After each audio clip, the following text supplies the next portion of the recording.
The sound of rain had been with me since dawn, a steady rhythm against the windows that made my apartment feel smaller than it was. It had been one of those weeks where the city never truly woke up, where the sky stayed the color of steel and the air carried the scent of wet asphalt.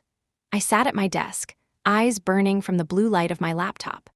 My client was still talking on the video call, his voice a low drone about deadlines and revisions.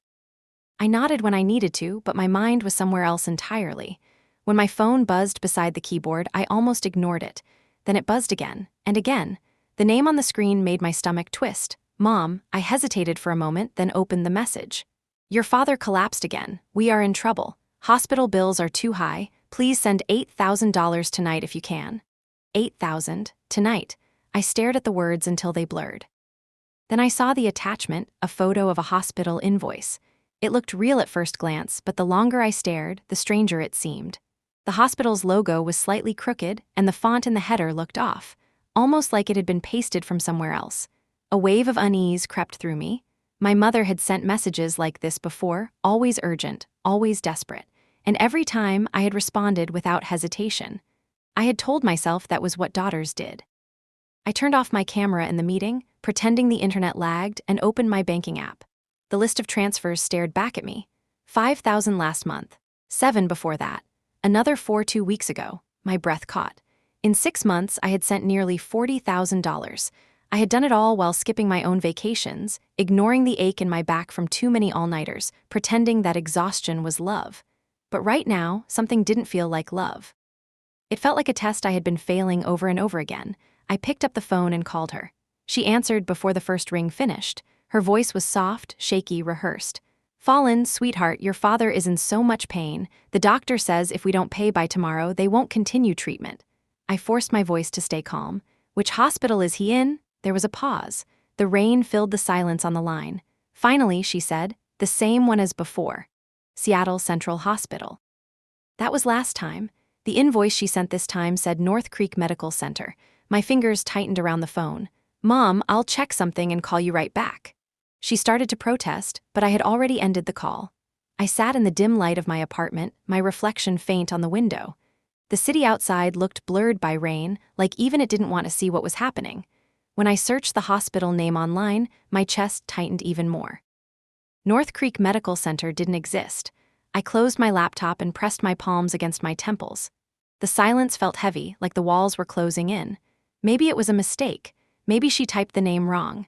Maybe I was overthinking because I was tired. But a small, quiet voice inside me said otherwise. That voice had been there for years, whispering things I didn't want to believe, like how my parents always seemed to struggle, except when Elliot, my brother, was visiting. When he was around, they smiled more.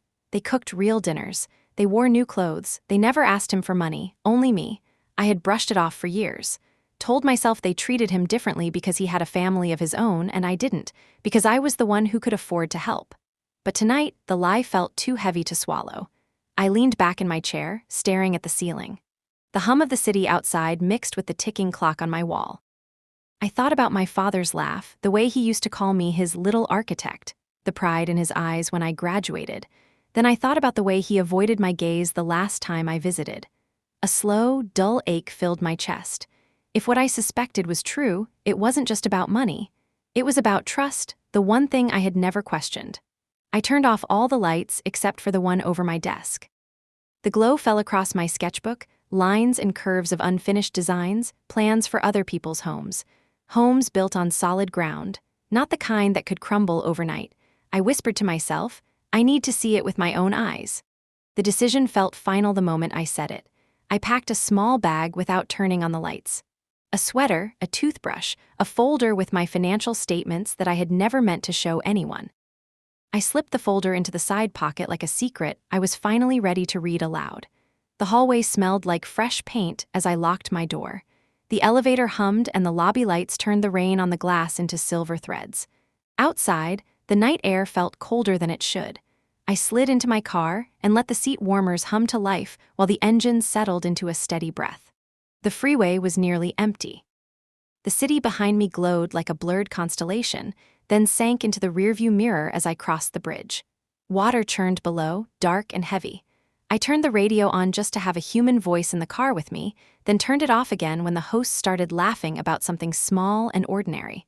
I was not in the world of small and ordinary anymore. The trees gathered along the highway like watchmen.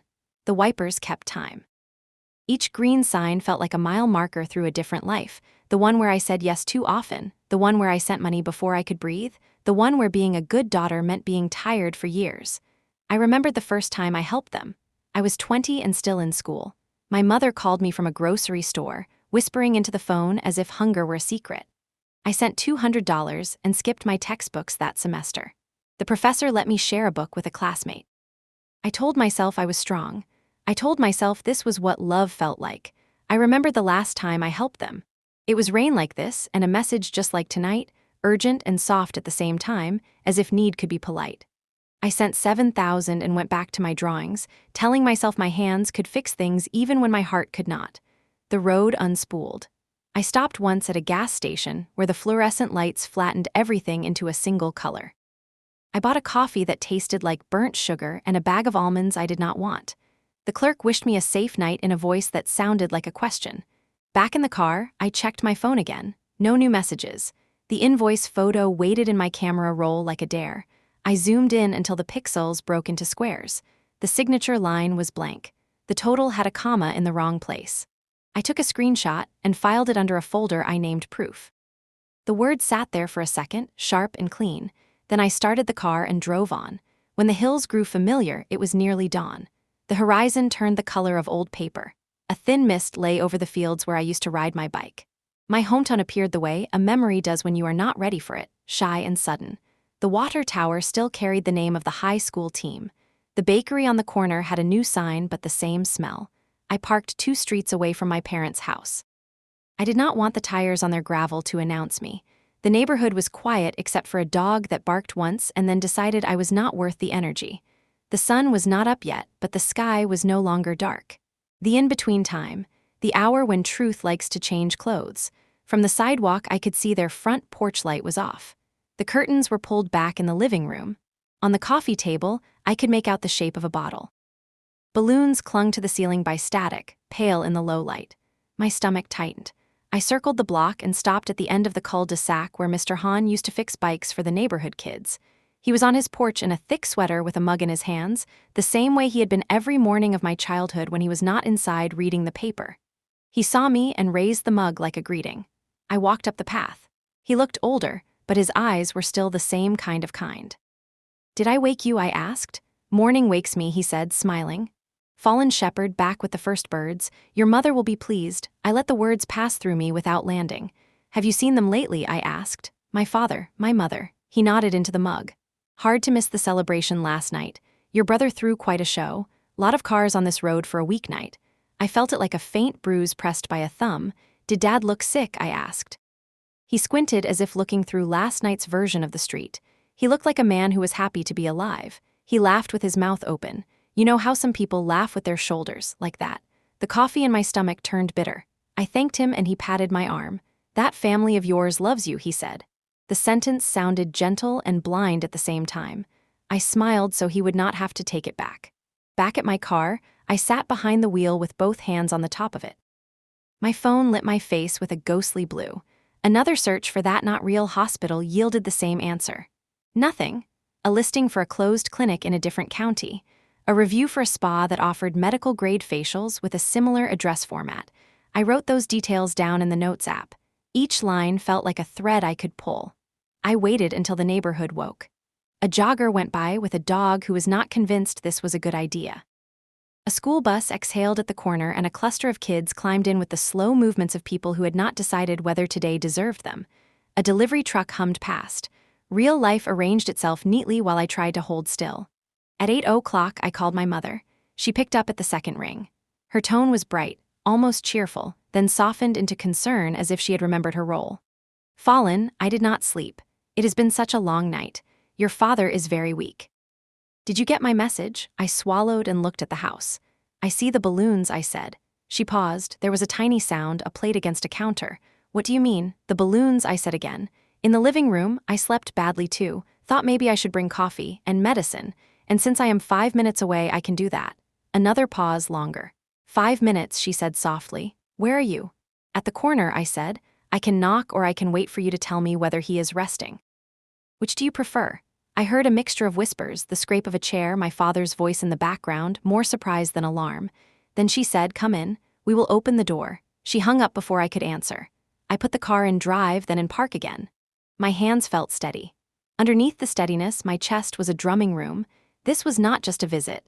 It was a kind of excavation. I was digging in the soil of our house with bare hands to see what had been planted there while I was away. On the walk up the path, the flowers along the porch steps looked new. The wooden rail was freshly painted. Someone had cared for the place with money that did not feel like it came from need. I stood on the mat and listened. Soft footsteps. A whisper. My name, spoken quietly like it might startle a bird. The lock turned. My mother opened the door with a smile that trembled at the edges. Her hair was done. She wore a sweater that matched the new curtains. Behind her, my father stood with a napkin in his hand and a look on his face that was not pain. You came, she said, like it was a surprise and a reward at once. I held up the paper cup holder in my hand. Coffee, and something from the bakery. The place still smells the same. She stepped aside and I did not cross the threshold yet.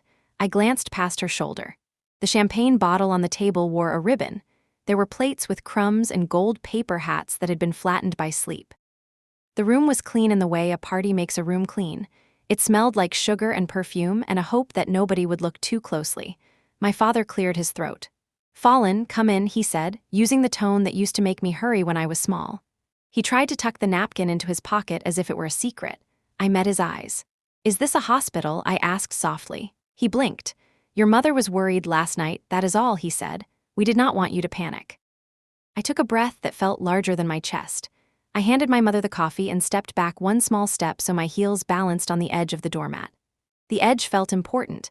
I will come in, I said, looking from one face to the other, but I need you to tell me the truth first. Which hospital? Which doctor? Which bill? If I walk into this room, I want it to be a room where people say true things. My mother held the coffee like a candle she did not know how to carry. She looked at my father. He looked at the floor. For a long moment, we were a still life. Daughter, parents, doorway, a frame around a question. Inside my pocket, the folder of statements pressed against my leg, proof like a stone. I felt the rain begin again on the porch roof. A slow, thoughtful sound. My breath steadied with it. I was not here to accuse. I was here to ask the kind of question that changes the shape of a family. I raised my eyes and said, very gently, I am ready to listen. Tell me what really happened last night. My father opened his mouth, then closed it. My mother set the coffee on the little table by the door, as if her hands needed permission to be empty. She nodded once, the smallest movement, and the smile fell from her face like a mask being placed back in its box.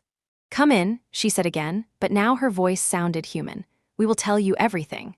I stepped over the threshold and felt the line of it under my heel. The door clicked shut behind me. The house breathed around us. The truth waited in the next room like a chair that had been pulled out and left for someone to finally sit. I moved toward it, and the old floorboards remembered my weight. The air inside the house carried the faint smell of cinnamon and something more expensive beneath it, maybe perfume or champagne. My shoes left wet marks on the entryway tile. My mother's eyes followed each print as if the floor itself were tattling. I had been gone for months, yet everything looked new. The curtains were different. The picture frames on the wall had matching gold edges. Even the clock ticked with a steadier rhythm, a little too proud of itself. My father moved first. He pulled out a chair at the dining table. The plates were still there, 3 of them, not 2. Bits of cake, a crumpled ribbon, and a half-empty bottle of sparkling wine with the cork lying beside it like a forgotten promise. He said, sit, Fallen. We were going to tell you about the party. Elliot came home. He surprised us. I nodded slowly. That's sweet. I didn't know surprises came with invoices. My mother winced. Don't be cruel, we just wanted a moment of happiness. Happiness, I repeated, letting the word roll across my tongue until it lost its warmth. Was Dad's sickness part of that moment too? No one answered. The kitchen clock filled the silence. I could hear the refrigerator hum like a guilty conscience. Finally, Elliot stepped in from the hallway. He wore a polo shirt that probably cost more than my rent and smelled faintly of cologne and arrogance. Fallen, he said. Mom panicked, that's all. You know how she gets. Don't turn this into something ugly. I turned toward him. I didn't have to turn it into anything, it already is. He opened his mouth again, but my father raised a hand, a quiet warning. Then Dad said, your mother made a mistake. She thought we could pay you back after the refinancing. It fell through. That's all. My laugh came out small and sharp. $40,000 fell through? Dad's jaw tightened. Watch your tone. There it is, I said, my voice lowering. The tone you use when you want me to forget I'm an adult. My mother's lip trembled. She reached for my hand, and for a heartbeat I almost let her. But something stopped me, the memory of last winter when I skipped my own insurance payment to cover theirs. I pulled my hand back. I didn't come to fight, I said. I came because you lied to me. Eyes widened, glassy under the ceiling light. We were desperate. No, I said quietly. You were comfortable, there's a difference. I reached into my coat pocket and pulled out my phone. The glow from the screen made our faces pale. I opened the banking app and showed them the list of transfers, page after page. That's 6 months of my life, I said. Every number here is a week I worked until midnight. Every zero is a night I told myself I was doing the right thing. My father looked away. Elliot crossed his arms. Only my mother kept watching me, her mouth half open, as if she could still find a sentence that would make the numbers kinder. I need to know one thing, I said. Was it always like this? All those other times, repairs, medication, broken water heater, were they all stories too? Silence again. The kind that hurts more than shouting. I nodded. Okay, then we're finished. My mother gasped softly. Finished? Fallen, we're family. Exactly, I said, walking toward the door. And family is supposed to tell the truth. I could feel their eyes burning into my back as I opened the door. The morning light poured across the porch like an invitation to leave. My father said something then, his voice almost breaking. If you walk out now, you'll regret it. I looked over my shoulder. I already do. Outside, the air hit me like cold water. The smell of rain was still in the grass, and the sound of laughter drifted faintly from the neighbor's house. I stood there for a moment, breathing, letting the ache in my chest spread and fade. I wanted to believe this was strength. I wanted to believe I had finally done something right. But as I walked to my car, a single thought kept echoing in my mind. What if they still needed me, even after all this? I got into the car and sat for a long time without turning the key. Through the windshield, I could see the reflection of the house in the puddles on the street, bright, almost cheerful, like a photograph of someone else's home. A text buzzed on my phone. It was from Elliot. You didn't have to humiliate them like that. I stared at the words until they blurred. Then I deleted the message and blocked the number. As the engine started, I looked back one last time. My mother was at the window, her hand resting on the glass. I couldn't tell if she was waving or just holding on to something invisible. The rain began again, gentle at first, then heavier, washing the reflection away. I drove off, telling myself this was just a chapter closing. But somewhere deep inside, I knew better. This was a beginning disguised as an ending, and the truth I'd uncovered tonight was only the first layer. That night, I didn't go straight back to my apartment in the city. I stopped at a small roadside motel an hour outside town, the kind with buzzing neon lights and vending machines that sold dusty candy bars. The air smelled like old carpet and rain-soaked concrete. I didn't care. I just needed 4 walls that didn't know my name. Inside the room, I kicked off my shoes and sat on the edge of the bed. My reflection in the mirror across the room looked like a stranger, tired, eyes rimmed with disbelief, mouth pressed into a line that wasn't anger anymore, just disappointment stretched thin. I opened my phone again and scrolled through the old messages from my mother. Each one started with sweetness. My dear Fallen, you're our miracle. We'd never ask if it wasn't urgent. And each one ended the same way. Please send it today. They were all small pieces of the same story. The story of a daughter paying rent on affection.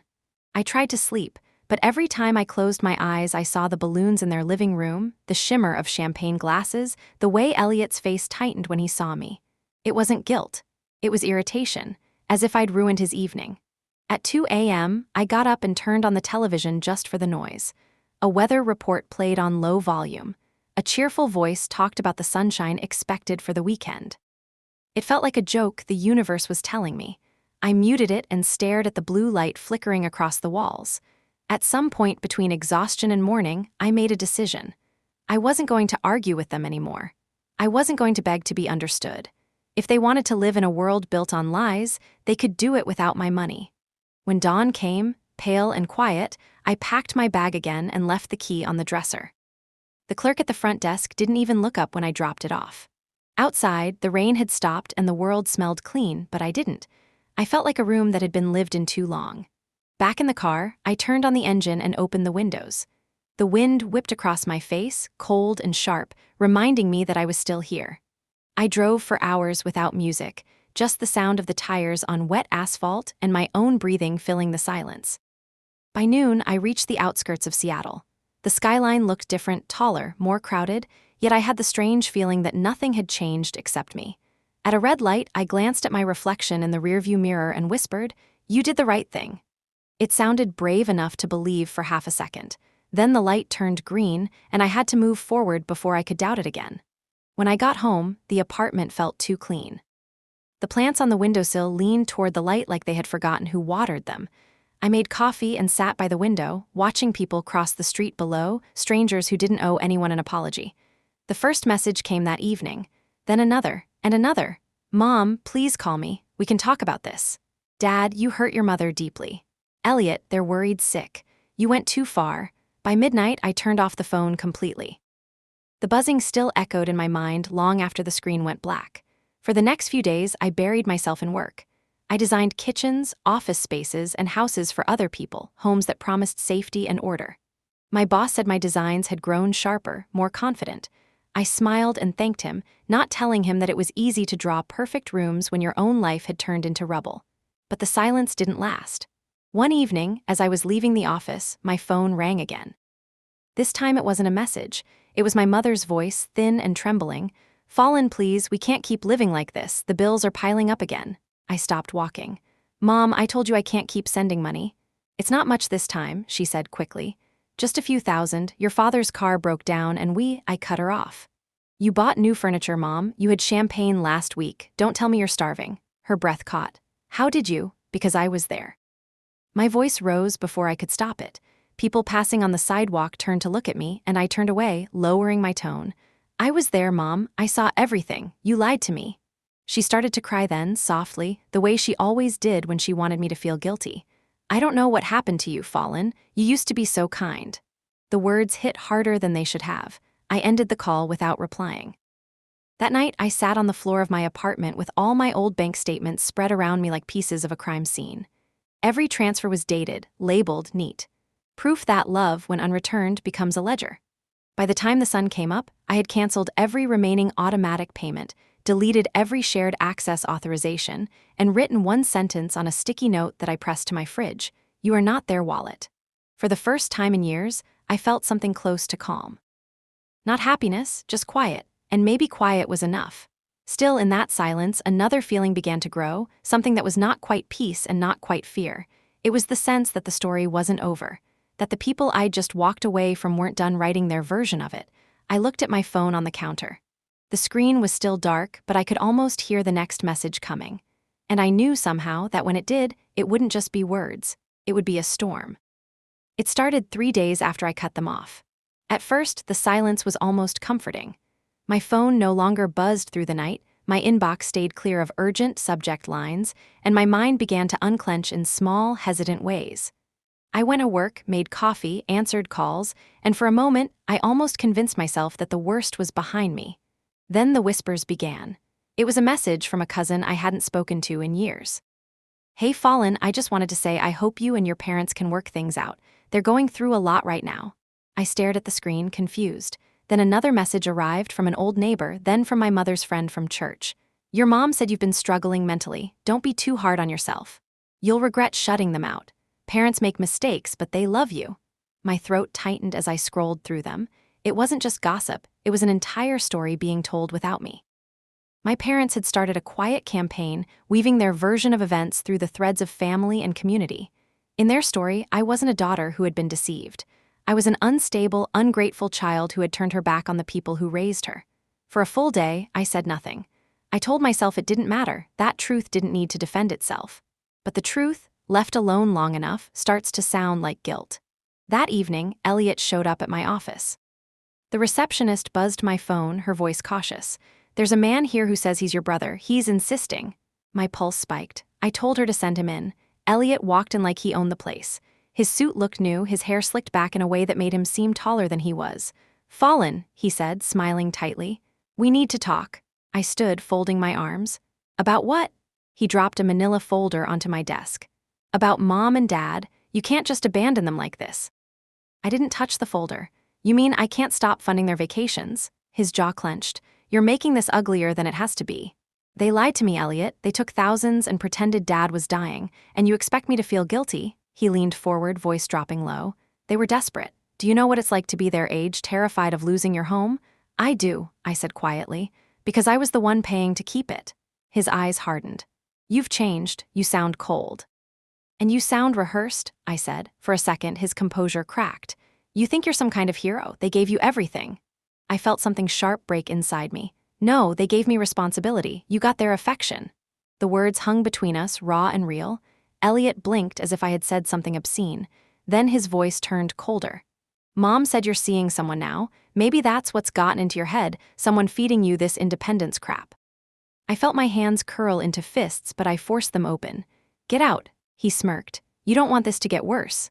It already has, I said. He looked around my office one last time at the models, the drawings, the projects I'd built from nothing.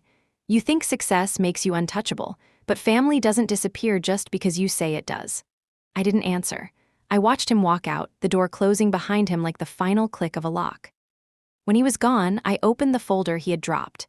Inside were photocopies of my parents' bills, a note scribbled in my mother's handwriting. We just need a little help until things get better. Please forgive us. It might have moved me once, but not now. The handwriting looked practiced, the kind of careful sadness meant to be photographed. I closed the folder and shoved it into the bottom drawer of my desk. By the time I left work that evening, the city lights had blurred into ribbons through the windshield. I couldn't tell if it was rain or if my eyes were simply tired of holding everything in. At home, I poured a glass of water and sat at my kitchen table, staring at the phone. Missed calls, messages, notifications. My family had become a storm that refused to fade. That night, I couldn't sleep. I kept replaying Elliot's words. Family doesn't disappear just because you say it does. He was right about one thing. Family doesn't disappear. It lingers like smoke. I decided to find out how deep the lie went. The next morning, I took the day off work. I told myself I was just going to check something, just to clear my mind.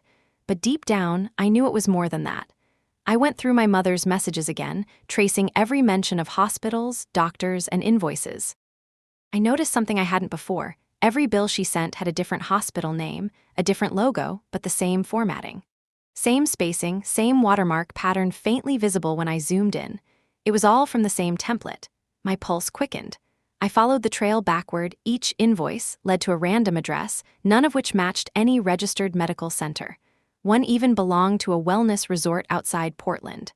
I stared at the screen until the letters blurred together. The pattern was too deliberate to be coincidence. Then I clicked on one of the attached receipts she'd sent weeks ago. It listed a service called Hydrotherapy and Rejuvenation Treatment. At the bottom, I saw the payment confirmation, made under my father's name. It wasn't a hospital. It was a spa. I sat back in my chair, the air sucked out of the room. The truth hit me like a slow, cold wave. They hadn't just lied about one emergency. They had built an entire system of deceit, and I had been its bank. For a long time, I didn't move. Then I grabbed my keys. If they wanted to see me as the villain, I might as well play the part. The drive back to my hometown felt different this time.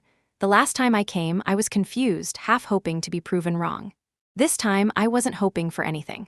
I was simply ready to end it. The morning sun sat low and bright over the hills, bleaching the road into pale gold. I barely noticed. Every mile felt like a countdown, every turn a reminder that the person who used to live in this town no longer existed. When I reached the neighborhood, the streets were quiet, almost peaceful. The same white fences, the same trimmed lawns, the same air that smelled like cut grass and old secrets. My parents' house stood at the end of the block, warm light spilling from the kitchen window. They were home. They always were when it came to money. I parked across the street and sat for a moment with my hands on the steering wheel. My heart beat steady and low, but underneath it, I felt something sharper, an anger that had cooled just enough to think clearly.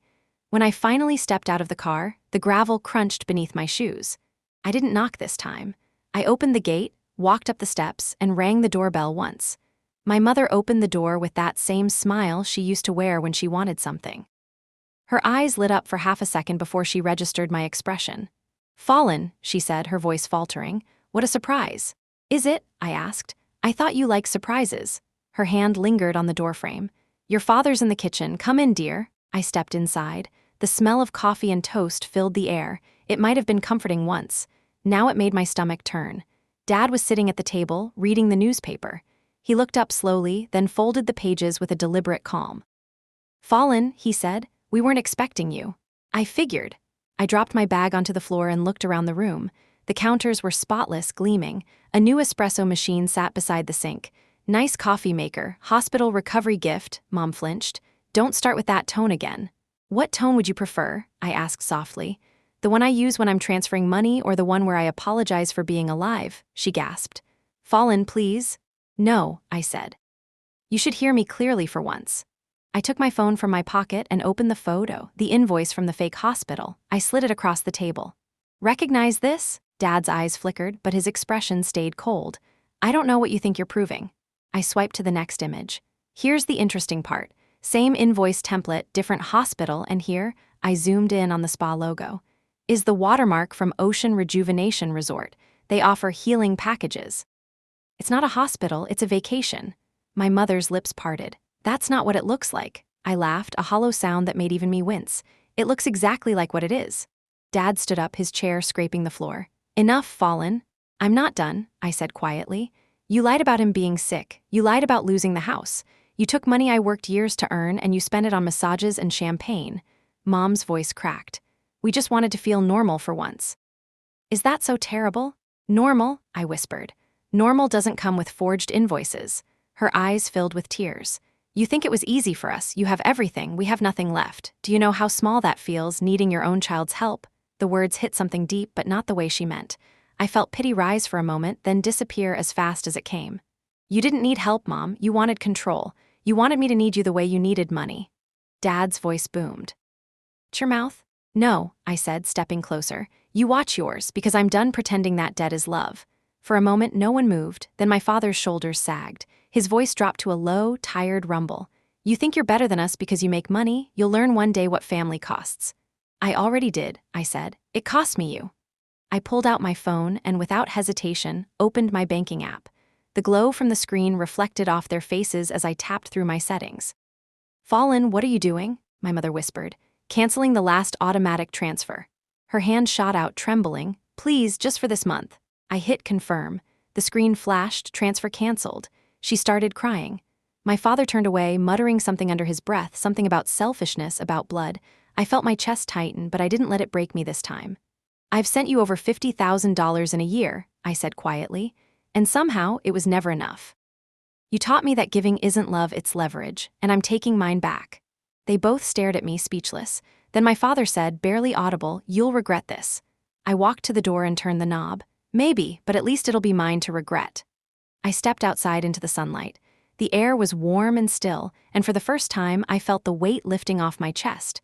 Behind me I could still hear my mother crying, my father pacing, the creak of the floorboards. But ahead of me the road stretched wide and open. When I got to the car, I didn't start it right away. I just sat there, breathing, staring at the house that had shaped me and then hollowed me out. A year ago I would have done anything to protect it. Now I realized something I should have known all along. A home isn't made of people who use you. It's made of the moments you finally choose yourself. I started the car, rolled down the windows, and let the wind hit my face. Somewhere inside, anger began to melt into clarity. They had taken everything they could. But they couldn't take this clean, sharp truth that was mine alone. As I pulled away, I saw the curtain move in the front window. A figure, maybe Mom, watching, waiting for me to turn back. But I didn't. I kept driving until the house disappeared in the rearview mirror, a blur of color swallowed by distance. And even as guilt whispered from the backseat, I whispered louder, "You did the right thing, Fallen." You finally did. The first few days after cutting them off were eerily calm. No messages, no calls, no noise. For the first time in years, I woke up to silence, not the silence of tension, but the kind that wraps around you like a heavy blanket. It almost felt safe. I tried to convince myself that maybe, just maybe, they had accepted it. That somewhere behind those drawn curtains and rehearsed tears, my parents had finally decided to let me go. But peace, I've learned, doesn't last in families built on guilt. It started one Friday evening. I had just come home from work, rain still clinging to my hair when the doorbell rang. Once, then again. Harder. The sound didn't feel like a visitor, it felt like a demand. Through the peephole, I saw my mother first. She was wearing the same beige coat she always used for important conversations. Behind her stood my father, arms crossed, and next to him, Elliot, tall and rigid, his jaw tight like he'd come to deliver a verdict. I took a long breath and opened the door halfway. "What are you doing here?" My mother's smile looked like it had been painted on in a hurry. "Fallen, sweetheart, we need to talk." "I told you, not at my place." My father stepped forward, his voice low but firm. "You don't dictate where your family can speak to you."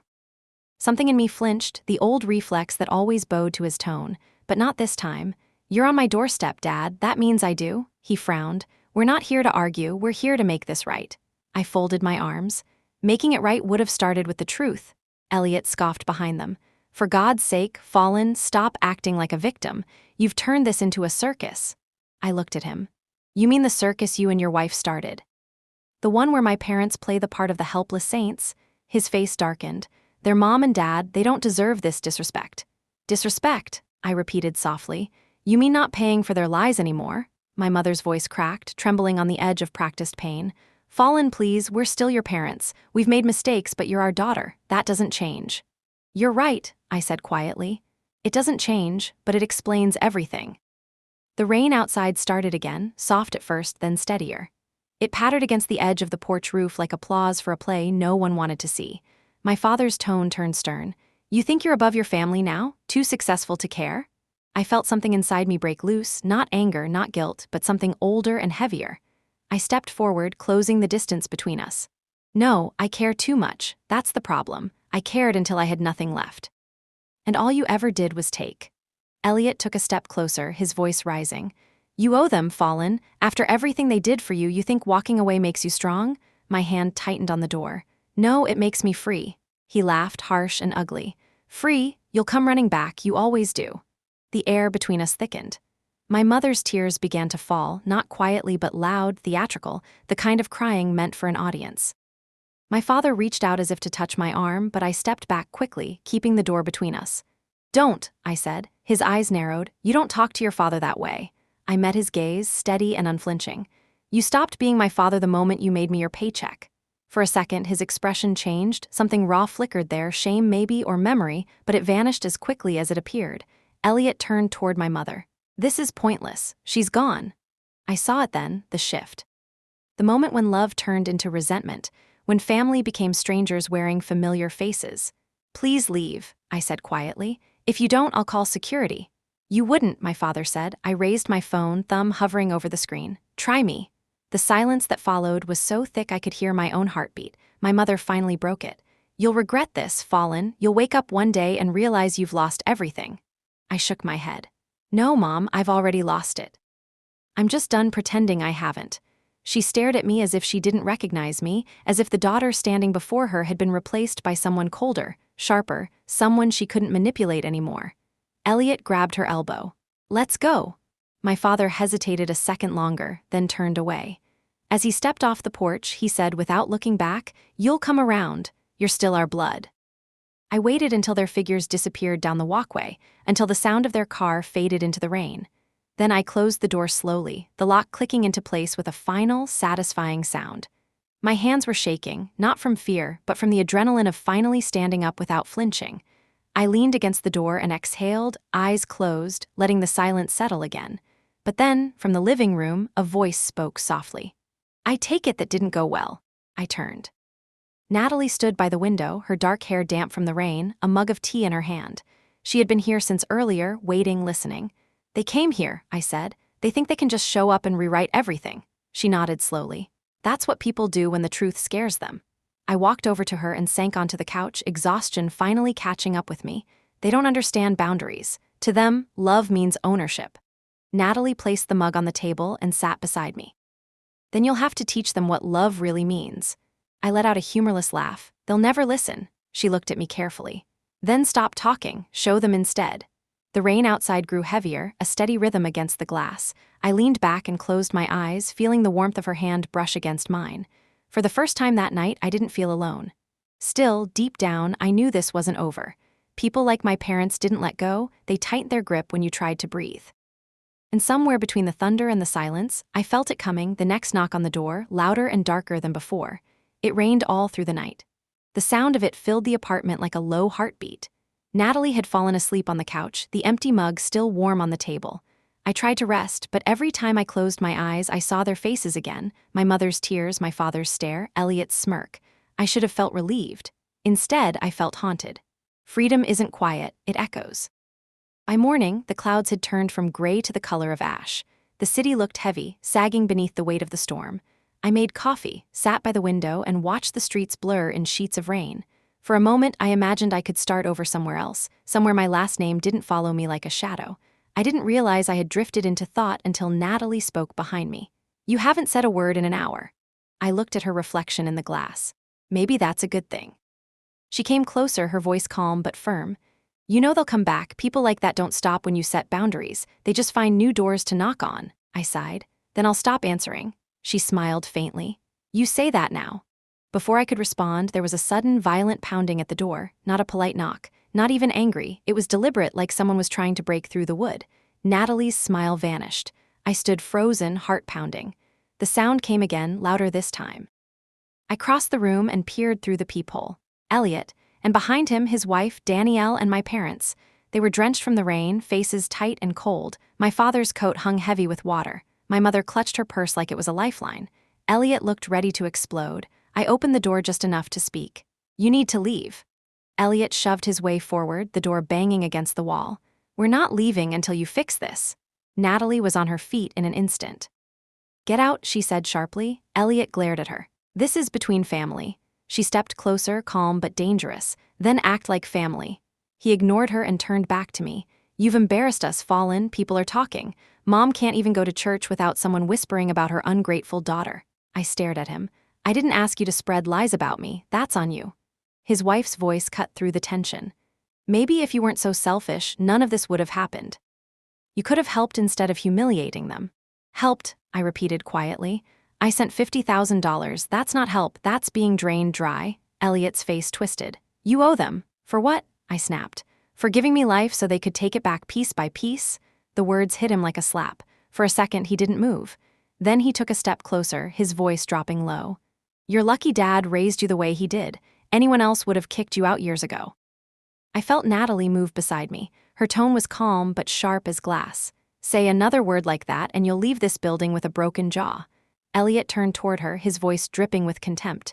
"You think you can threaten me? You don't know what kind of family you've stepped into." "I know exactly what kind," she said. "The kind that eats its own." Danielle scoffed. "She's just a stranger. What gives her the right to speak?" Natalie's eyes didn't move from Elliot. "Right of someone who loves Fallen enough to stop watching her bleed for people who don't deserve her." The silence that followed was electric. Even my father looked away. My mother, still holding her purse, whispered, "We didn't come here to fight." Elliot let out a bitter laugh. "Really? Then what did you come for?" "To make you pay attention," she said quietly, her eyes on me now. "We raised you better than this." "No," I said, my voice trembling but clear. "You raised me to feel guilty for existing." The words cracked something open. My mother's shoulders slumped, her lips trembled. My father's fists clenched at his sides. Elliot scoffed again. "You're pathetic. All of this, your drama, your rebellion, it's nothing but a tantrum. You'll come crawling back when you realize you can't live without family." I took a slow step toward him. The rain behind him blurred into white noise. "You're right, Elliot," I said softly. "I can't live without family, but I can live without parasites." He froze. His face went red, eyes narrowing. "Say that again." Natalie stepped forward between us. "You heard her." Elliot's jaw tightened. For a second, I thought he might hit her. His hand twitched, the kind of twitch that comes from years of getting his way.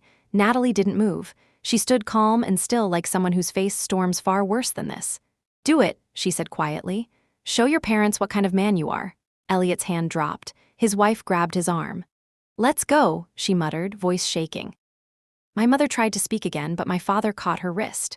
"Enough," he said. His voice was rough, but not angry anymore, just tired. He looked at me, eyes dark with something like regret, then turned away. They walked down the hallway together, slow and quiet, leaving wet footprints on the floor. Elliot stopped halfway, turning back to me. "You'll regret this, Fallen. You'll end up just like them, alone and empty." I looked at him, my voice steady. "Maybe, but at least it'll be my choice." He didn't reply. He just shook his head and left. When the door finally closed, I sank onto the couch. My body felt weightless, as if all the air had been drained from the room. Natalie crouched in front of me, her hands on my knees. "Hey," she said softly. "It's over." I nodded, though part of me wasn't sure. "They'll never stop hating me for this." She smiled faintly. "Then you'll learn to stop caring." Outside, the rain began to ease. The light through the windows turned golden and thin, the color of quiet after chaos. I looked at the door, still standing, still locked, and realized something simple but powerful. It wasn't just a door anymore. It was a boundary. And this time, it would hold. For a few weeks, the world went quiet. No more messages. No knocks at the door. No family voices bleating through the phone line. Just the sound of rain tapering off and the slow rhythm of a city that didn't care who you were or what you'd lost. I thought that would bring relief, but what came instead was a silence that felt too wide. Every morning, I woke up before sunrise. The apartment smelled of coffee and old paint. The plants on the windowsill were thriving again, leaning into the light the way I was trying to. I went to work, drew lines, built spaces, and smiled when people complimented the designs. But when I came home, the rooms echoed. It's strange how freedom can feel like an empty room after the guests have left. You're grateful they're gone, but you keep expecting to hear them again. Natalie noticed before I did. She came over one evening with takeout and her quiet kind of concern. "You've stopped laughing," she said as we ate noodles out of paper boxes. I didn't realize I had. She smiled, but it didn't reach her eyes. "You've built a wall, fallen, and you're sitting on the wrong side of it." I didn't know how to explain it to her, the way loneliness can wear the same face as peace. That night, when she fell asleep beside me, I lay awake and watched the city lights ripple across the ceiling. Somewhere out there, my parents still existed. I wondered what stories they were telling now. I wondered if they hated me as much as they needed me. The next morning, I got an email. The subject line read, "Notice, delinquent account, Shepherd Estate." My heart stumbled. It was a property tax notice addressed to my parents' house, still under partial joint ownership. The email said the taxes hadn't been paid in 6 months. 6 months, right around when I stopped sending money. I stared at the screen until the words started to swim. The line item for outstanding balance might as well have been a confession, so it was true. They were running out of money. And this time, it wasn't a story. They really were on the edge. I closed the laptop and walked to the window. The city below moved with its usual purpose. Buses groaning, people rushing, horns and crosswalk lights blinking. But I wasn't in it. I was somewhere else entirely, back in that small town, standing on the edge of the lawn that used to be home. The thought of them losing it made something twist inside me. It wasn't pity. It was something more complicated, a mix of justice and grief. They built their comfort on me, and now it was collapsing. That afternoon, I called Natalie. "What would you do," I asked her, "if you found out the people who hurt you were finally paying for it?" She didn't answer right away. "Depends," she said. "Do you want revenge or closure?" "I don't know the difference anymore." "Revenge ends when they break," she said quietly. "Closure starts when you stop watching." Her words stuck to me like wet fabric. I wanted to stop watching, but I couldn't, not yet. 2 weeks later, I drove past the old neighborhood again. I told myself I just wanted to see it once more, but deep down, I was looking for proof of consequence. The house looked smaller than I remembered. The curtains were drawn. The paint had started to peel near the gutters. A faded for sale sign leaned crookedly in the yard. I parked across the street and sat in silence. For a long moment, nothing moved. Then, through the window, I saw my father. He looked older, thinner, moving slower than before. My mother was at the table, head in her hands. The light inside was dull, flickering like a candle about to die. I waited for anger to come, but what came instead was something softer, a tired sadness that settled in my chest and refused to leave. I could have gone to the door. I could have said something. But I didn't. Instead, I drove away. The road stretched ahead, gray and quiet, leading me back to a life that was mine alone. But that night, the silence returned heavier than ever. I sat on the floor of my living room, lights off, the hum of the refrigerator the only sound. It felt like standing in the aftermath of a storm, not during the chaos, but after, when the air still smells like electricity and loss. I whispered to the dark, "You wanted peace, now you have it." The words didn't sound like comfort. They sounded like mourning. A week later, I received another letter, handwritten this time. The envelope was damp, smudged, the handwriting shaky but familiar. It was from my mother. "Fallen, I don't know what we've become. I know you hate me. Maybe I deserve it, but your father's sick again, and this time it's real. I wouldn't write if it were. I just want you to know that we miss you. Love, Mom." The words hit me like a wave I didn't see coming. I wanted to believe her. But after everything, belief felt like betrayal. I folded the letter and placed it on the counter without opening the rest. For a long time, I just stood there, caught between instinct and exhaustion. I thought of all the lies, the invoices, the staged desperation. I thought of every late night I'd spent trying to make their world work while mine fell apart. Then I thought of my father, frail in that window, and my mother crying not for money this time, but maybe for something real. The ache in my chest returned, sharp and slow. I whispered, almost to myself, "Don't fall for it again." But the truth was, I already had. I did not answer the letter that night. I placed it under a magnet on the fridge and made tea I did not drink. The steam rose and disappeared, the way promises do when they are left alone long enough. In the morning, the city resumed its usual rhythm. I dressed, packed my laptop, and told myself that work would save me. It did for a few hours. I measured rooms that were not mine and drew lines that would hold for decades. The solidity of it calmed me. Straight edges, true corners. Load-bearing truths. At lunch, I walked by the water and let the wind numb my face. I thought about calling, then pictured my mother's voice bending toward guilt, and I kept my phone in my pocket. A gull cried over the pier, high and thin, like a sound pulled from far away. I stood there until the cold reached my bones. That evening, Natalie came over with soup and the kind of patience that did not ask questions. We ate on the floor with our backs against the couch. She rested her head on my shoulder and said nothing for a long time. The silence with her did not feel like emptiness. It felt like a room with a light left on. Finally, I told her about the letter. She listened, then asked only one thing. "What do you need to do so that you can live with yourself tomorrow?" I stared at the rim of my bowl. I wanted a simpler question. I wanted someone to tell me that love has instructions. Instead, I said, "I need to choose, not react, choose." So I did the smallest, hardest thing. I wrote my mother back. "Mom, I received your letter. I am sorry you are going through this. I cannot give you money. If you want to talk about what is true, I will listen." Fallen, I kept the words plain so I could not hide inside them. Then I put the note in an envelope and left it by the door, where important things wait to be delivered. The reply came sooner than I expected. Not a letter this time. A phone call from an unknown number. I let it ring twice, 3 times. On the 4th, I answered. It was Mr. Hahn, the neighbor with the morning mug. His voice carried a careful kindness. "Fallen, I hope I am not overstepping. Your mother gave me your number a while back. They had quite an argument last night. About you, about money, about your brother. I thought you should know." My grip tightened on the phone. "Did anyone get hurt?" "No," he said gently. "Just pride. Elliot left before midnight." "Your father sat at the table until the light died out. Your mother cried herself quiet, if that makes sense." It did. I thanked him and he cleared his throat. "They are not bad people," he added. "Just people who have run out of ways to pretend." When we hung up, I sat on the edge of the bed and stared at the wall. A strange calm settled over me, not relief, not sorrow. Acceptance, maybe, gathering itself like a slow tide. People run out of pretending, and what is left is what they are. Days folded into each other. I went to work. I went to the market. I watered the plants and watched them tilt toward the sun with a faith I envied. At night, I slept without dreaming, which is its own kind of mercy. Then the second letter came. This one was thinner. No request, no number. Only a page with 3 sentences in my mother's careful hand. "We are selling the house. Your father is not well enough to fight it. I am sorry for what we did to you." There was nothing else. The emptiness of the page felt heavier than the words.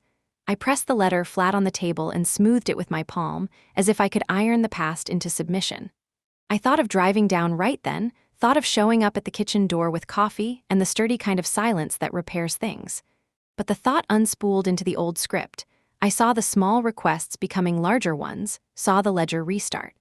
I saw myself again as a hinge, the door swinging on me until I came off the frame. So I chose again. I took the envelope from the door and mailed my note. I did not add a check. I did not add a promise. I added only my name, written clearly, the way people do when they intend to keep it. That week, I started therapy. I sat in a chair that faced a window and told a stranger about the house where truth went out the back door while guilt walked in the front. I spoke slowly at first, then faster, then stopped.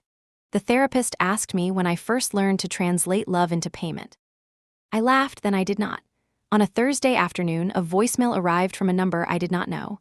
The voice identified itself as a clerk from the county office. The sale had gone through. The Shepherd house was no longer a Shepherd house. There would be notices for final pickup of mail and possessions.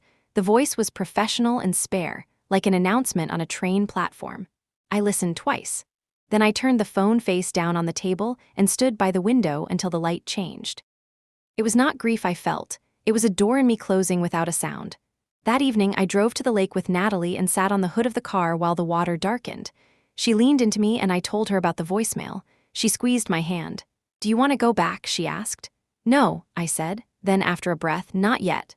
Not yet is an honest answer, she said. The next morning, a final envelope arrived. The return address was a post office box. Inside was a small key on a ring and a note in my father's blocky script. Storage unit, your things from the house. We kept the boxes labeled fallen. Take them when you can. No please, no apology. Just the first practical truth he had sent me in years. I held the key in my palm until the metal warmed. On Saturday, I went to the address. The unit smelled of dust and cedar. Inside were 3 boxes and a rolled print of a blueprint I drew in college. I cut the tape and lifted the flaps. Yearbooks, a paper crane I had made in 5th grade, a Polaroid of me and Elliot standing with our bikes in front of the water tower. At the bottom of the second box was a small tin. Inside it, a scattering of old buttons and a folded scrap of paper. I opened it expecting a grocery list or a recipe. Instead, I found a single sentence in my mother's hand. We did not know how to love you without needing you. I sat down on the concrete and let the words settle where they wanted. Then I put the scrap back into the tin and closed it. I did not take the box that day. I took only the blueprint and the key and locked the unit behind me. On the drive home, the city rose like a map I knew by heart. The sky was bright and thin, and the air tasted almost clean. I thought of the house without our name, of my parents packing what was left, of the sound a front door makes when it closes for the last time. It is not a slam. It is a breath released. When I reached my apartment, the plants on the sill had turned their faces to the light. I opened the windows and the curtains breathed in. I wrote a final note and placed it beside the kettle for the next morning. Choose again. For a while, I stood in the center of the room and listened to the quiet. It did not feel wide anymore. It felt like something I could live inside. That night, I slept. I dreamed of a road with no houses on it, only trees and a sky that did not ask anything of me. I woke before dawn and watched the city lighten by degrees. Somewhere, my parents were waking in a smaller place. Somewhere, Elliot was learning the shape of silence that comes after shouting. I made coffee and sat at the table. Steam rose and did not vanish as quickly as the night before. I lifted the cup and felt the simple weight of it, solid in my hands. This, I thought, is what a beginning really sounds like. Not triumph, not relief. Just a room that finally belongs to you and the courage to keep it that way. Time passed the way fog lifts from water. Not all at once, not cleanly. Seasons turned the leaves outside my window from green to rust and back again. Projects came and went. I learned the right bus to catch when it rained and the exact minute the light fades from my street in winter. I kept choosing, the way I had promised myself I would. Some days the choice was easy. Some days it felt like lifting a stone. In early spring, work sent me to survey a small renovation in my hometown, a library wing, skylights, quiet rooms for people who needed them. I said yes before I could talk myself out of it. The map on my phone drew a blue line over roads I knew by heart. The town smelled the same. Wet earth, gasoline, bread. I parked near the square and walked to the site with a clipboard under my arm, pretending this was only a job. The building manager shook my hand and told me they wanted light that felt like morning on any day. I wrote that down because it sounded like a prayer. When the walkthrough ended, I stood on the sidewalk and looked toward the old neighborhood. The street names pulled at me, the way a melody does when you have not heard it in years. I could have driven to the new apartment my parents were rumored to rent on the edge of town. I could have kept going to the highway. I could have split in half right there, one fallen staying, one fallen leaving. I went. The complex sat behind a grocery store, 3 stories of beige with narrow balconies and satellite dishes that pointed at the same piece of sky. There were bikes chained to railings and a cat asleep on a stair. In the office, a woman with a generous smile glanced at a printed list and pointed me to a door at the end of the second floor hall. I stood there a long time before I knocked. My mother opened it. Her hair was shorter, her eyes were the same. For a second we stared at each other and every version of us stood between us like panes of glass. Then she put a hand to her mouth and said my name the way you say water when you have been thirsty too long. I did not step forward. I did not step back. Hi, Mom. She blinked hard and moved aside. Come in if you want. The apartment was small but tidy.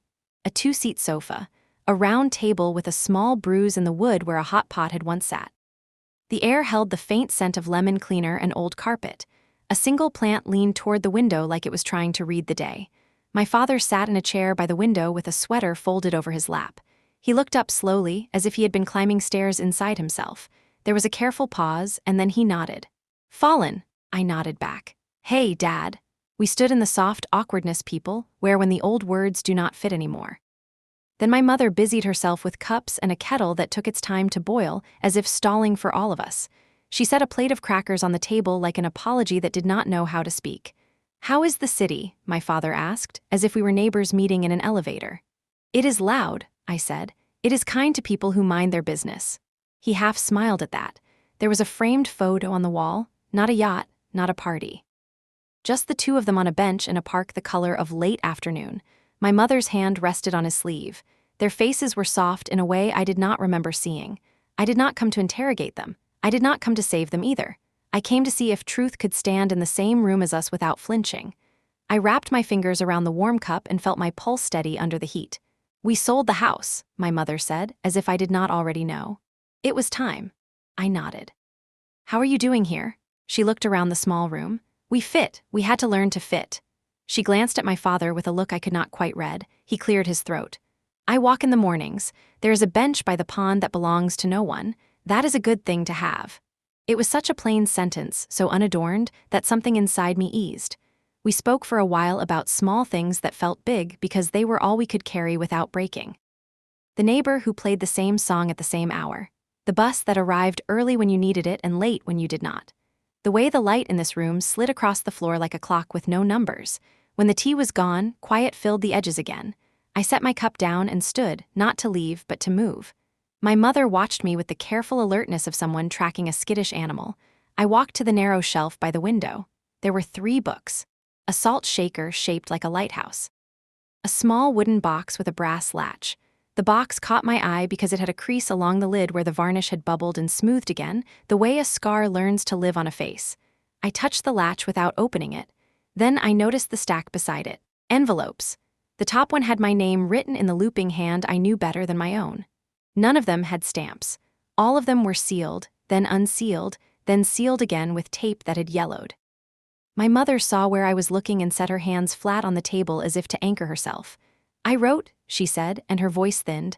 "Many times, I did not send them. I could not find a way to make them true enough or small enough, both at once." My throat tightened. "When?" "After the house," she said. "After you stopped picking up the phone. After I realized that what I wanted from you was not what a mother should want." I looked at my father. He was watching the window, which suddenly made sense to me. To watch the light change is to learn patience the hard way. "May I?" I asked, touching the top envelope. My mother nodded. "You can read them here or you can take them. I understand either way." I slid the first letter free. The paper was lined. The ink had bled slightly in 2 places where a tear must have fallen and tried to make itself useful. I did not read it yet. I held it in both hands and felt the weight of it. How light it was. How heavy. Behind me, the kettle clicked as it cooled. A bus sighed outside. Somewhere in the building, a child laughed at a cartoon, a sound so clean it felt like a window. I sat back down with the envelope in my lap and looked at my parents. Their faces were open in a way I had prayed for once, and then stopped praying for when it hurt too much not to be answered. "Okay," I said. "I will start with this one." My mother folded her hands and nodded as if we had finally agreed on the same language. My father looked away from the window and at me, and for the first time in a long time, I saw not defense and not demand, only the tired dignity of someone who knows he is out of bargains. I slipped a finger under the flap and opened the letter. The paper made a sound like a small breath taken after too long underwater. I began to read. The first letter was short.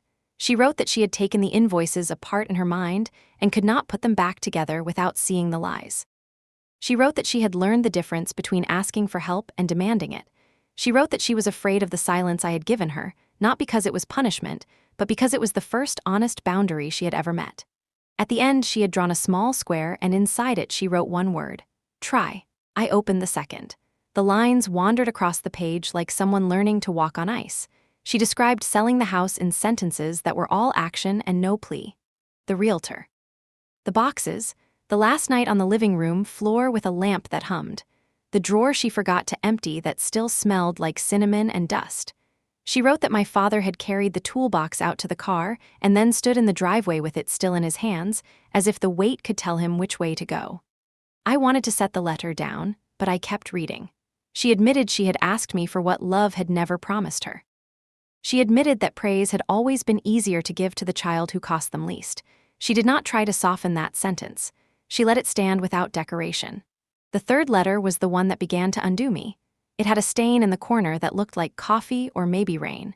She wrote about the first month in this apartment, how they ate quietly because sound bounced more in small rooms, how the plant on the sill dropped 5 leaves and then decided to live, how she walked past the storage unit with a cart and stopped when she saw my name on the side of a box. She had put her hand over it the way people touch a name on a memorial, not to summon the past, but to keep from drifting. At the bottom, she wrote a sentence that I had not known I needed. We were wrong. We were scared. We were wrong because we were scared, not the other way around. I lowered the pages. My chest felt wide and sore, like I had been running. Across from me, my mother did not wipe her eyes. She let the tears stand. My father sat very still, gazing at the sill as if the plant were explaining something he could finally hear. He spoke first. I wanted to call you after the sale. Every day I wanted to. Your number was blocked. I understood why. I did not know how to deserve a new way to reach you. I thought of the months when unknown numbers rang and I let them go cold. I had told myself I was protecting the future. I had not wanted to imagine that the ring might be a hand reaching from a smaller life. How is your health? I asked him and hated how careful I sounded. He looked at me then. There was no performance in it, only weariness and some sturdy streak of humor that had survived everything. I am not dying, he said. I am older than I thought. I walk like I told you. I sit when I need. Your mother says I mutter apologies to the geese. A laugh tried to rise in my throat and came out like a sigh. I turned to my mother. Why did you not send these? She folded and unfolded a corner of her sleeve. Because each time I finished, the words felt less than the hurt. I wanted to send money back and there was none. I wanted to send proof and I only had grief. I knew I had taught you to measure love in numbers. I did not know how to ask you to stop counting. We sat with that. The kettle clicked again as if to mark the truth. I opened the last envelope on the stack. Inside was a copy of a check request form I recognized from the spa invoice months ago. My mother had circled the address and written in the margin, "This is where I began to be different." Under that, smaller, she had written, "I am sorry I asked you to become the kind of daughter who disappears to keep us comfortable." Something shifted in me then. Not a collapse and not a forgiveness that tries to skip over the bruise. It was more like a door inside me eased on its hinges and let air pass through. I put the letters back into their envelopes and kept the top one in my hand. I blocked you, I said, and the admission tasted like metal. I blocked you everywhere. I told myself it was the only way to keep breathing. Maybe it was, but I also blocked any news that was not about money. I blocked your chance to be better. My mother shook her head. You owed us none of that chance. We had already spent our share. My father cleared his throat. We are not asking you to fix what we broke. We are asking whether the person we love is allowed to stand in the same room as the person we hurt. I looked from him to her and back again. I thought of the blueprint I had taken from storage, the one I drew in college when I still believed every structure could be solved with a stronger beam. I had learned since then that some buildings keep standing not because they are flawless, but because someone keeps repairing them the right way, at the right time, without pretending the cracks were never there. I can stand here, I said. I can come back for tea. I can read one letter each week. I can learn who you are now, but I will not carry what is not mine. If we try again, it is with the truth in the room. My mother nodded as if she had rehearsed that answer and was relieved to finally hear it. My father breathed out in a way that loosened his shoulders. No promises were exchanged. No dramatic vows. Only a small agreement that felt stronger than ceremony. We moved around the kitchen together, 3 people learning a quiet choreography. My mother rinsed the cups. My father wiped the table with slow, careful circles. I opened the window and let a square of cool air in. Somewhere down the hall, a radio played a song that knew how to be simple. Before I left, my mother pressed the small wooden box into my hands. For your letters, she said, if you ever want to write any. On the walkway outside, the afternoon light had turned soft. I paused at the railing and looked out over a parking lot that glittered with tiny points of sun in the puddles. Behind me, the door stayed open a few inches, not careless, just ready. I slipped the first letter into my bag. It rustled against the blueprint, paper against paper, 2 kinds of plans that might someday match. At the bottom of the stairs, I took out my phone. My thumb hovered where the block used to be. There was nothing to undo. I had already chosen a different direction. On the drive back to the hotel, I did not turn on the radio. I let the quiet work. The road unwound, and in the distance the library sat like a promise with its roof waiting for light. I pictured the skylights, the way morning would fall through them even on a gray day. I pictured 2 old people at a table with tea, reading letters at a pace that did not hurt. By the time I reached the highway, I knew what I would do next. I would come back tomorrow with bread and fruit and a stack of envelopes. I would write one sentence and then another. I would not try to make them smaller than the truth or larger than the hurt. I would let them be the size of a hand held across a small table. I drove into the blue hour with the window cracked, the air cool and smelling faintly of rain. In my bag the letter rustled again, not asking, only being. The skyline of the town slid into the dark behind me.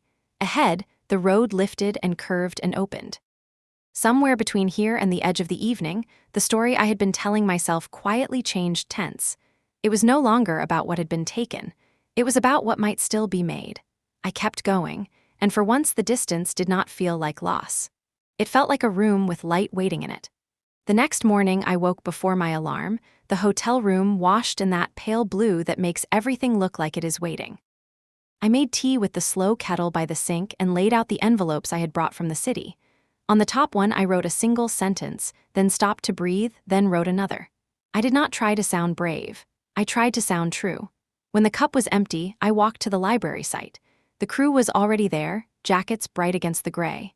We lifted the first skylight into place, glass angled toward a sky that could not decide what it wanted to be. The foreman tapped the frame, nodded, and stepped back. Sun slipped through for less than a minute, warm and exact. It was enough. The room changed shape. The air felt like morning even though it was not. At noon, I bought a round loaf and a paper bag of late strawberries that smelled like a memory of summer. I stood with the bag in my hands outside their building and counted to 10, because starting again requires small rituals. Then I climbed the stairs. My mother opened the door with flour on her cheek. The sight made me smile before I could stop it. She laughed and wiped her face with the back of her hand. My father called hello from the table without standing, which felt right.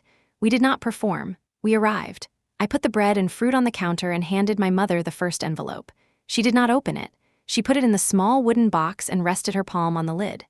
"Thank you," she said, as if the paper were bread too. We ate slices with butter that softened as we spoke. We kept the topics ordinary on purpose, letting Trust borrow the plainest chairs, the bus's new schedule, the price of lemons, the way the geese had returned to the pond and argued with the wind.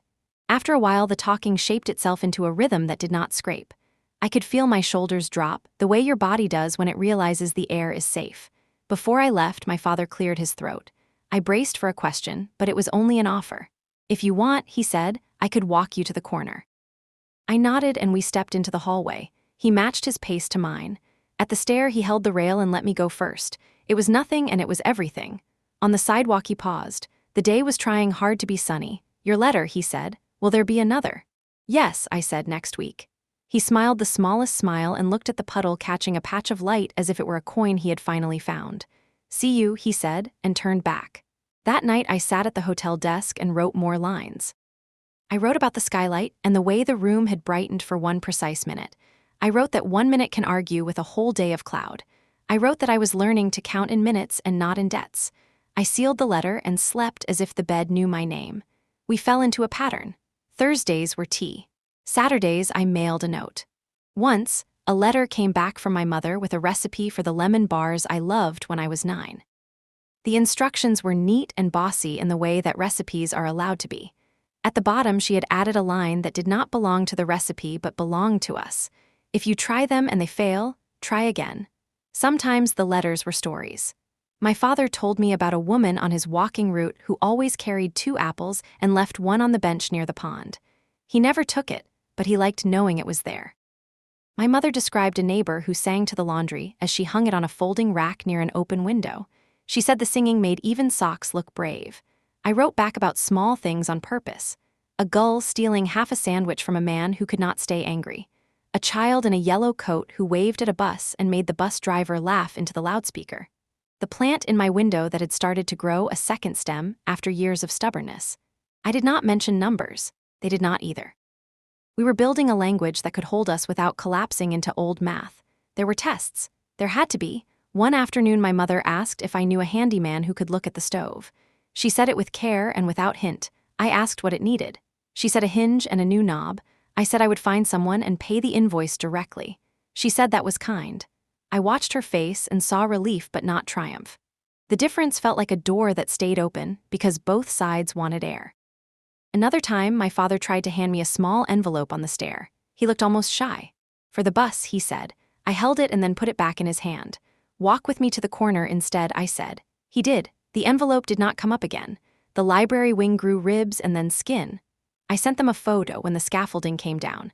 My mother replied with a picture of the plant on her sill, 3 new leaves green as a start line. My father sent a single sentence. "That room will help people hear themselves." The first time I cried during tea, it was because nothing happened. We sat and ate, and someone in the next apartment laughed, and a sparrow landed on the railing, and my mother told a story about a coat she once loved. The tears came low and quiet without warning. I reached for the napkin, and my mother reached too and then stopped, letting me take it, letting me be the person who tended myself first. She did not apologize. She did not ask me why. She poured more tea and waited, which was better than any question. Toward the end of the month, I brought them to the library for a walk-through before the opening. We stood under the skylight while the afternoon turned the ceiling into a slow river.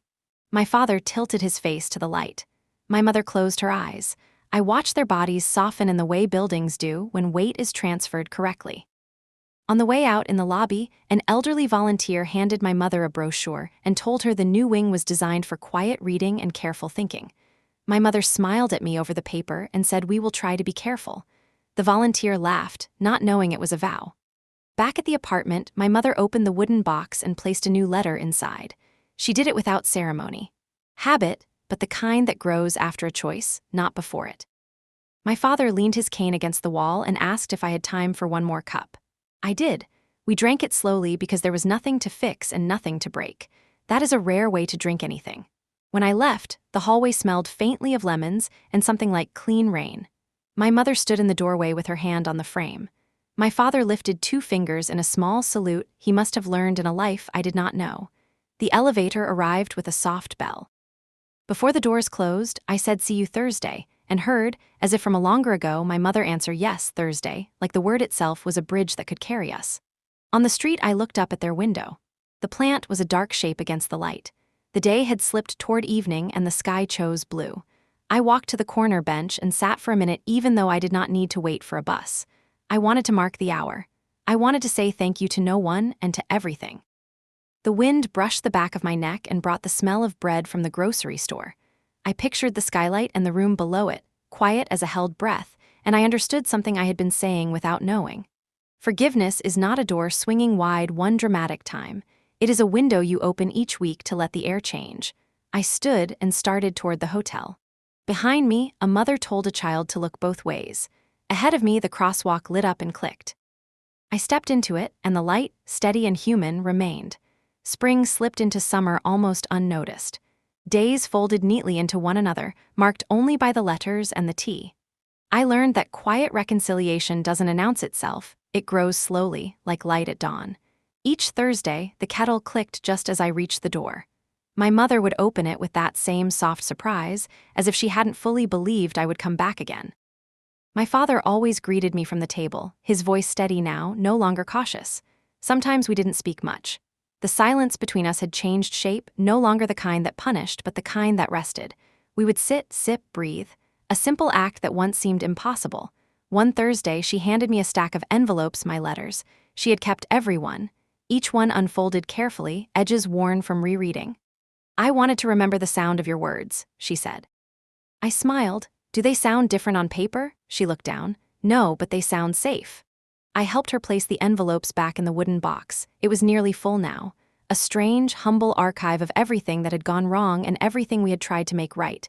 As I slid the lid shut, she reached out and rested her fingers over mine. "You gave me something I didn't know I needed," she said. "Time to learn." "And what did you learn?" I asked. She thought for a moment. "That forgiveness isn't about being right or wrong. It's about choosing not to stay sick from the poison." When I walked my father to the corner that day, he paused under the streetlight. It was early evening, the air soft with the smell of dust and bread. "You built that library," he said. "People will walk into that light and think about better things. That's no small thing, fallen." I looked at him. The words didn't sound like flattery. They sounded like truth finally finding its way out. Continued, almost shy. "I wish I'd known how to build like that when you were little." "You're building now," I said quietly. He smiled, slow and tired and real. "Then I'll keep at it." Weeks later, during one of my visits, I noticed a small frame on the wall that hadn't been there before. Inside, it was a photo, not of the old house, but of the library skylight, sunlight pouring through the glass. Beneath it, my mother had written in small block letters, "The light remains." I pointed to it. "You took that." She nodded. "The day it opened, we wanted to see it finished." I turned to them both. "You went?" "Of course," my father said. "It felt like something we should witness." The idea of them walking through that space, the same space I had imagined in sketches, filled me with something too complicated to name. Pride, maybe, or peace. By autumn, I had stopped keeping count of the letters. I no longer needed proof of progress. I could see it in smaller ways, the way my mother laughed without glancing at my face first, the way my father told stories about strangers with curiosity instead of bitterness. One Thursday, as we packed up teacups and crumbs, my mother said, "Do you ever miss it, the house?" I shook my head. "No, I miss what I thought it could be. But this," I gestured around the small apartment, warm and bright and honest, "this feels more like home." She nodded slowly. "It does, doesn't it?" We didn't need to say more. The truth had grown strong enough to stand without explanation. That winter, the plant on the sill bloomed for the first time. A cluster of pale flowers, fragile and certain. My mother sent a photo to my phone. Beneath it she wrote, "You were right. It just needed light." I stared at the picture for a long time, then typed back, "So did we." On the first day of spring the next year, I visited again, alone. Natalie had moved abroad for a fellowship. She sent postcards with watercolor skies and brief lines like, "You'd love this light." When I stepped into the apartment, the plant had grown taller. The wooden box sat open, half empty now. My mother was kneading dough on the table. My father sat by the window, a mug in his hands. The sunlight had found its favorite spot again. I realized, standing there, that I no longer felt like a visitor. I had crossed the invisible distance. Not to the past, but to something quieter, steadier, earned. I joined her at the table and pressed my fingers into the dough. She looked up, smiled, and said, "You remember how?" "Maybe," I said. "Show me again." Her hands guided mine, slow and certain. We worked in silence, the dough soft beneath our palms, the air sweet with warmth. My father hummed an old tune under his breath. The light shifted across the floor as the afternoon stretched. Later, when I left, I stopped at the door and looked back. My mother's hand rested lightly on my father's shoulder. The window glowed, catching a pale flare of sun that seemed to linger just for them. I stepped into the hallway and closed the door behind me. For a long time, I just stood there, feeling the quiet settle around me. Not the old kind of quiet, the kind filled with absence, but the kind that breathes, that holds, that forgives. As I walked down the stairs, the world outside hummed alive, the low chatter of traffic, a child's laughter, the whisper of leaves. I looked up at the sky. Clouds drifted apart. A single beam of light broke through, bright and familiar. It felt like recognition, like something that had always been there, waiting. I smiled, whispering to no one and to everyone, "The light remains."